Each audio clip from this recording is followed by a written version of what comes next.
Mangrol disaster management દ્વારા નિયામકની કચેરી મહેસૂલ વિભાગ ગાંધીનગરના સહયોગથી જિલ્લા વહીવટીતંત્ર જૂનાગઢના આયોજિત આપત્તિ વ્યવસ્થા અંગે 10/3/2025થી 3 દિવસનો વર્કશોપ માંગરોળ મામલતદાર પરમારની નિગરાણી નીચે માંગરોળ તાલુકાના લોહેજ મુકામે યોજાયો હતો।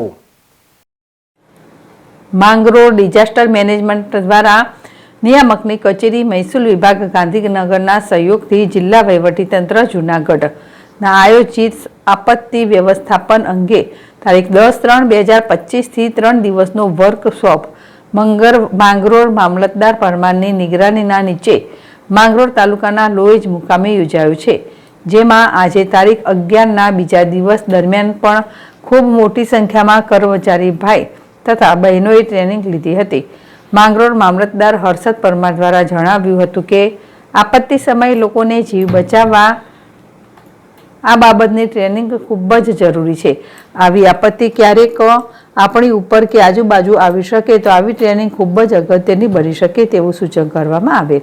આ કેમ્પમાં ભાજપના સિનિયર આગેવાન દાનાભાઈ ખાંભલાએ પણ હાજર રહી ટ્રેનિંગ લીધેલ। ગુજરાત સરકાર અકસ્માત, કુદરતી આપત્તિ વગેરે નદી, કુવા, તળાવમાં ડૂબતા લોકોને કેમ બચાવવા એવી તમામ બાબતની ચિંતા કરી સરકાર ટ્રેનિંગ આપવામાં આવી હતી। જીતુ પરમાર, ZSTV માંગરોળ।